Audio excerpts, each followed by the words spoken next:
At the start of the 20th century, Europe was convinced the world belonged to it, and that its language, its architecture, its rituals, and its way of thinking were the universal template of civilization. In Paris, London, and Vienna, it was taken for granted that modernity had a nationality, and that it wore a hat, not a turban. This was an era in which the political map of the world was also a mental map. Whoever drew the borders defined what counted as progress. The Middle East, from Constantinople to Beirut and from Cairo to Baghdad, was the stage for Europe's dream of culture and commerce. Railways, telegraphs, and banks connected East and West, but in reality they served the same idea: power through presence. Europeans didn't need cannons to conquer. Contracts, universities, and diplomas were enough. Modernity was sold like a luxury brand, and Enlightenment was treated as a premium service. All you had to do was build a school, open a consulate, and put up an Art Deco hotel, and the new world would start moving into the old cities. French lycées were founded in Beirut, and British gentlemen's clubs in Cairo. In cafes, people read Balzac and Dickens. In libraries, translations of Shakespeare appeared. Arabic-language newspapers began quoting opinion pieces from Le Figaro and The Times. Europe was no longer colonizing only territory. It was colonizing imagination. Its greatest weapon was not ships, but narrative. Cultural colonialism was quiet and effective. It was enough for Middle Eastern elites to start dreaming in French and thinking in English. European concepts of freedom, progress, and rationality sounded like a promise, but carried a hidden condition, recognizing the West as the center of the world. For many young Arabs and Persians, this was a new religion: faith in science, technology, and education as the key to the future. The cities changed their rhythm. Streets that had once smelled of spices and coffee began to smell of soap from Marseille. In architecture, minarets mixed with Art Nouveau balconies. In homes, the Quran shared the shelf with Rousseau and Comte. On stage, Molière was performed in Arabic. Europe created the illusion of partnership in which modernization in practice meant dependence. Modernity carried a passport, and the real frontiers were defined by economic concessions and railway lines. In 1916, the secret Sykes-Picot Agreement sketched the future of the Middle East with ruler and ink, as if history were an urban planning project.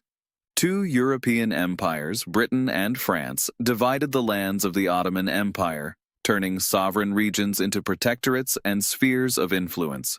In diplomatic language, they spoke of mandates, but in practice, these were laboratories of power, where they tested how long it was possible to rule other people's dreams under the banner of progress.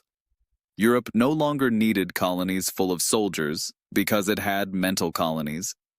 Power moved from fortresses into schools, from strongholds into universities, from barracks into libraries. Where the day before people had still been reading poetry in classical Arabic, they were now learning bookkeeping in French. Where pilgrims had once prayed for rain, engineers from London designed canals and dams. Civilization stopped being a metaphor and became an export product. For Europeans, this was an age of self-confidence. For the Middle East, an age of fascination and loss. People lived in a world that was becoming more and more European, but less and less their own. Modernity arrived in a suit but spoke in a foreign tongue. And just as armies had once brought brute force, so now engineers brought change no one quite knew how to stop. 100 years later, the story repeats itself, but with a new actor and a new alphabet. In place of colonial empires, we now have global corporations and development banks. In place of missionaries, consultants, and technology advisors. Europe has lost its monopoly on modernity. Its former role has been taken over by China. It is China that today offers the world a vision of development, stability, and win-win cooperation. Where a century ago schools and churches were built, now factories, ports, and technology campuses rise. Where once French style governed, today Chinese pragmatism dominates. In Africa, Asia, and the Middle East, the same mechanism works in a different form. Credit has replaced the cross, and infrastructure has replaced the civilizing mission. The Middle Kingdom steps in where the West has withdrawn and speaks the language of partnership rather than domination. But the essence of the process remains the same. Whoever builds the roads and ports shapes the direction of history. The Chinese engineer is the new colonizer, not through violence, but through promises. On maps of the world a century ago, red ink marked British and French spheres of influence. Today, that same red marks something else. Chinese investments, ports, railway lines, 5G networks, car factories, and research campuses. Europe taught the world what modernization should look like. China is teaching what efficiency should look like. Europe talked about democracy and the spirit of enlightenment. China talks about stability and mutual benefits. Both models share one belief, that you can dominate the world without war if you control its infrastructure and its language. Once again, the Middle East becomes a mirror of global ambition. Just as it was a laboratory of colonial modernity 100 years ago, so today it is a testing ground for Chinese-style globalization. Then, Europe brought ideas and religion. Today, Beijing brings loans and technology. But the emotion is the same. Admiration mixed with anxiety. Fascination mixed with a sense of loss. Peaceful conquest is not a utopia. It is a strategy. A way to win the world without firing a shot, through contracts, joint projects, and systems of dependency. History has come full circle. A century ago, Europe was the teacher of the East. Today, the East, Chinese and Asian, is teaching Europe that an empire can be built in silence with cables, satellites, and data. Once the symbol of domination was a flag, now it is source code. And perhaps that is the most striking part. A world that claimed it no longer wanted wars has found a way to keep conquering peacefully. Without gunpowder, without blood, but with the same ambition, to ensure that the future has only one center. 100 years ago, that center was London. Today, more and more often, its names are Shanghai, Shenzhen, or Beijing. At the turn of the 19th and 20th centuries, Europe smelled of success. London glittered with electricity. Paris bathed in perfume and light. Berlin sounded like a factory of modernity. Vienna like an orchestra of the future. In the air hung the scent of lavender, gunpowder, and printed newsprint. Lavender, because civilization was meant to be fragrant, clean, and elegant. Gunpowder, because maintaining that elegance required force. Newsprint, because the world had to know that an empire of reason had just been born. Europe looked at the map and saw a mirror. Every railway line, every telegraph cable, every steamship was proof that history now had a direction, and that direction was the West. In London, people believed the seas belonged to those who could sail them. In Paris, that French was the natural language of civilization. In Berlin, that technology was the new god. So when ships loaded with tea, cotton, and grain left Alexandria, Bombay, and Canton, they no longer carried just goods. They carried ideas. Steamships exported order, and the letters returning to European ports brought back a sense of mission. Europe felt not only powerful, but necessary to a world it still saw as incomplete. The Middle East appeared as both magical and backward, the cradle of religion and a source of raw materials, but also a region that needed to be enlightened. This was where French missionaries and teachers opened the first lycées, and British officers opened cartography offices. In cities that smelled of coffee and dust, cafes with European tables and bilingual signs appeared. Next to flowing Arabic calligraphy came neat Latin letters. Next to minarets rose clock towers bearing the names of European architects. And just as, a century earlier, territories had been taken by fire, now they were taken by style. Colonialism in its new guise tasted of jam and cognac rather than blood. The traveler, the archaeologist, and the engineer became the new soldiers of empire. In Beirut, photographers captured women in Parisian dresses. In Cairo, people debated women's rights. In Damascus, they translated Rousseau. Europe did not arrive with cannon, but with cameras, printing presses, and fountain pens. It was a conquest that smelled of progress. And though salons talked of humanism, in the background the artillery logic of interest still thundered. Every school was a beachhead of influence, every rail line, a trade corridor, every scientific mission, a prelude to an economic concession. In 1882, the British occupied Egypt, justifying it as the defense of the Suez Canal. In 1911, the Italians moved into Tripolitania, speaking of Libya's modernization. In 1916, the French and British secretly redrew the Middle East, dividing spheres of influence like cards in a deck. Each empire had its own scent. The French, lavender and ink; the British, smoke and tea; the Italians, olive oil and gunpowder. The mixture smelled like modernity, but tasted like dependence. In the corridors of colonial offices, decisions were made that would define future conflicts. In the same rooms where contracts for the railway from Baghdad to Basra were signed, officials discussed how to co-opt local elites into cooperation.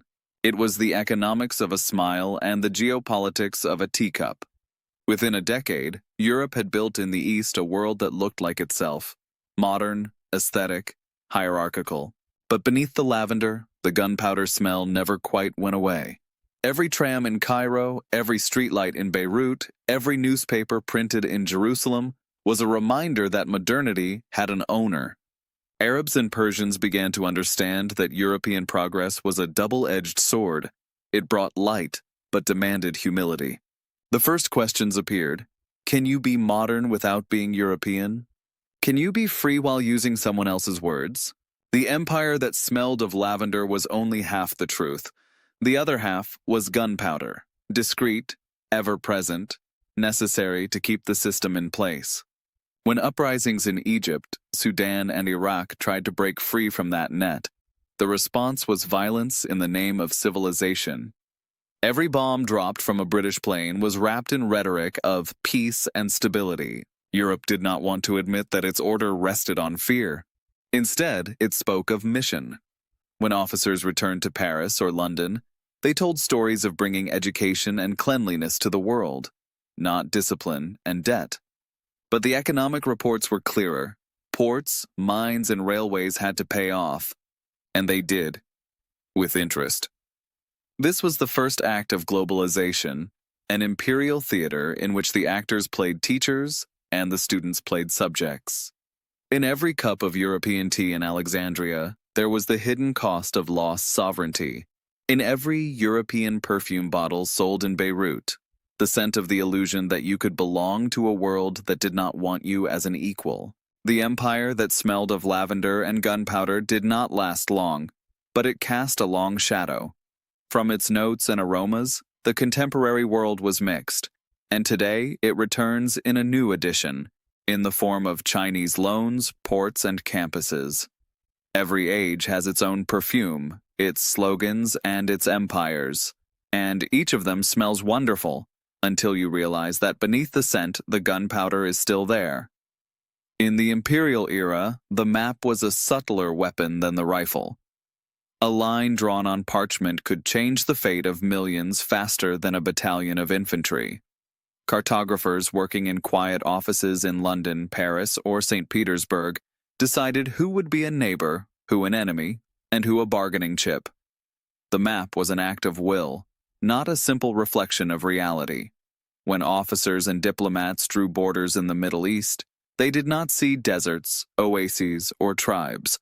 Only their pens saw them, sliding across the paper faster than any caravan could cross a mile. Every stroke had its price. A straight line meant control, a wavy line, compromise, a dot, a garrison, a star, a capital still to be built.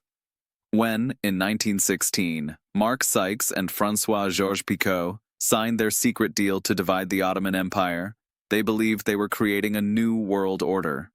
In reality, they launched a new era of chaos. Their map had no room for differences of language, faith, or tribe.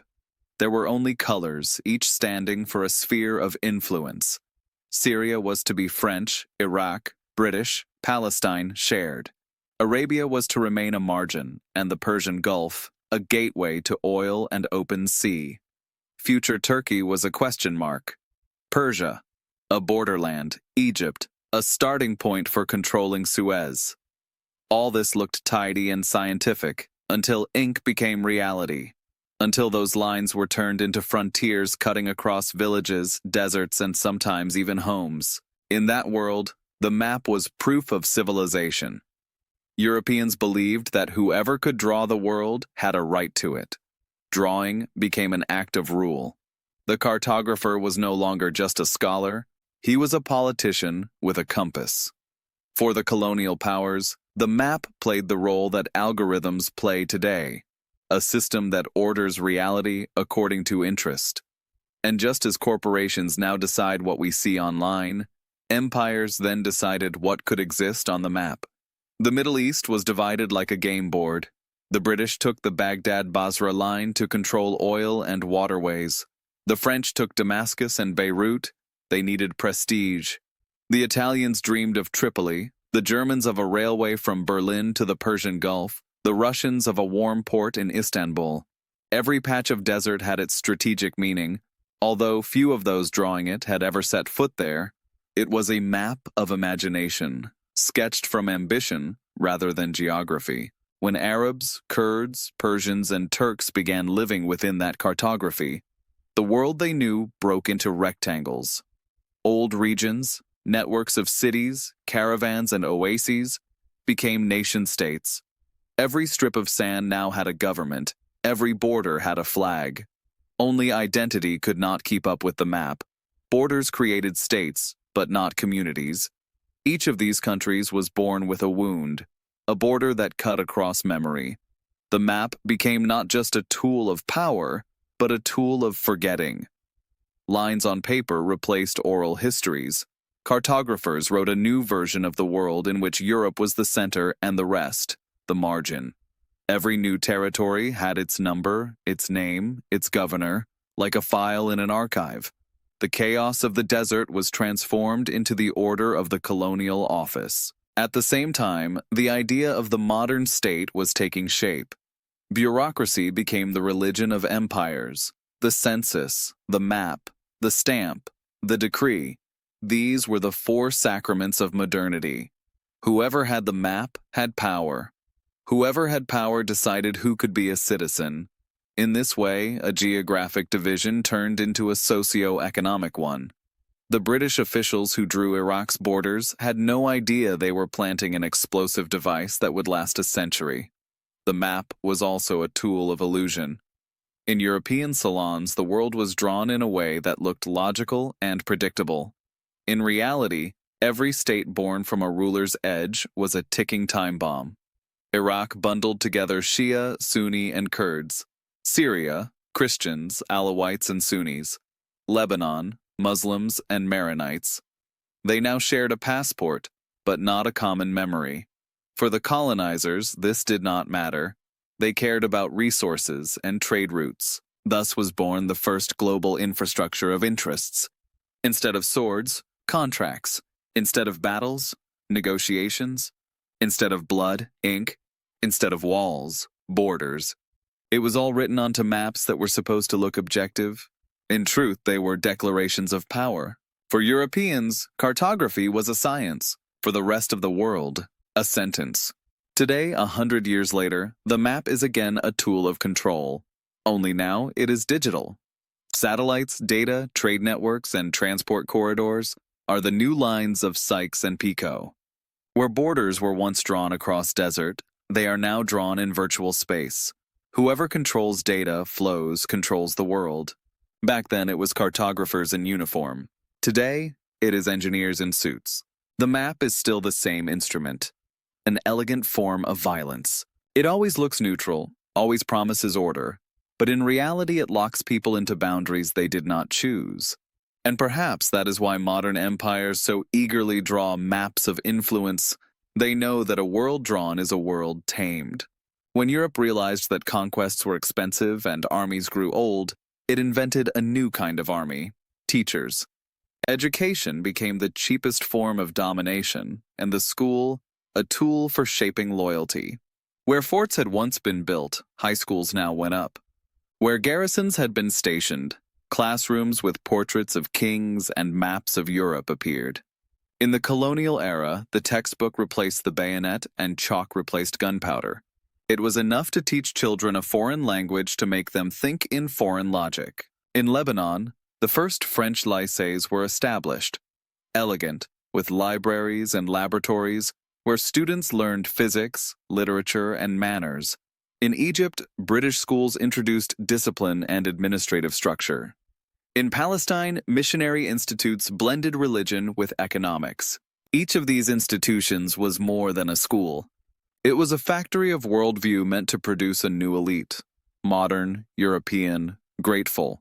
In these corridors, a new generation was born, children who knew the colonizers' language better than their own dialect.